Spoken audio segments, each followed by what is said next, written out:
Europe 1. Le vrai faux, bonjour Salomé Legrand. Bonjour. Le vrai faux avec vous et aujourd'hui le serpent de mer des emplois non pourvus. Et oui, ces offres d'emploi qui ne trouvent pas preneur malgré le taux de chômage toujours important, 8,6%. Hier, sur BFM, la ministre du Travail, Muriel Pénicaud, a estimé qu'ils étaient dus à un manque de compétences des chômeurs.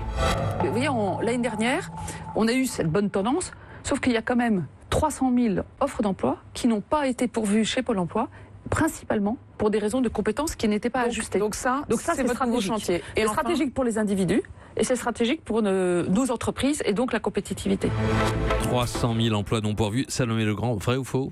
Faux, pas tant sur le nombre. Il y a bien entre 200 000 et 330 000 projets de recrutement qui ont été abandonnés l'an dernier. C'est l'estimation publiée par Pôle emploi en décembre. Ça paraît beaucoup, mais c'est seulement une petite partie des 3 200 000 offres déposées chaque année. Mais c'est sur les raisons de ces emplois non pourvus, quand elle dit que c'est une question de compétences, que la ministre extrapole. Parce que dit comme ça, on a l'impression que 300 000 emplois qualifiés, pérennes, attendent un candidat à la hauteur. Alors que la compétence n'est pas la première raison d'abandon du recrutement, loin de là, c'est ça? Et non, sur ces 300 000 postes qui n'ont pas trouvé preneur, un abandon sur 3 est lié à la disparition du besoin. C'est-à-dire que l'entreprise a renoncé d'elle-même, soit parce qu'elle a perdu un marché, ou bien qu'elle n'a tout simplement plus le budget. Dans 17% des cas, l'entreprise ne trouve pas mais ne baisse pas les bras. La recherche est toujours en cours. Reste donc la moitié, environ 150 000 offres non pourvues.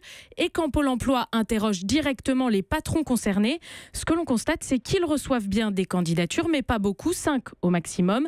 Mais surtout que la première raison qu'ils mettent eux-mêmes en avant pour expliquer cela, eh bien c'est le manque d'attractivité du poste proposé. Ils sont 77% des recruteurs à le reconnaître, soit que l'offre concerne un métier ou un secteur qui souffre d'une mauvaise image, 35%, soit que le poste soit en horaire décalé, ou encore que la rémunération n'est pas attractive dans 25% des cas. La proportion d'abandon est sensiblement plus importante dans les petits établissements et pour les postes d'ouvriers. Et Pôle emploi ajoute que les emplois concernés sont majoritairement de courte durée, voire très courte durée, c'est-à-dire quelques semaines.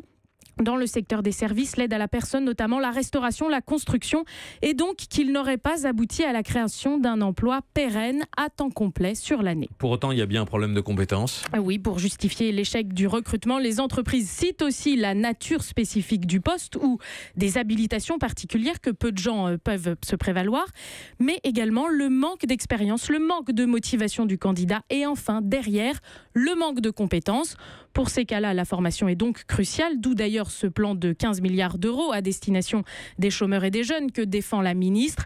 Mais pour faire reculer le nombre d'emplois vacants, il va surtout falloir que les recruteurs travaillent à l'attractivité des postes. Merci à vous, Salomé Legrand. Europe 1.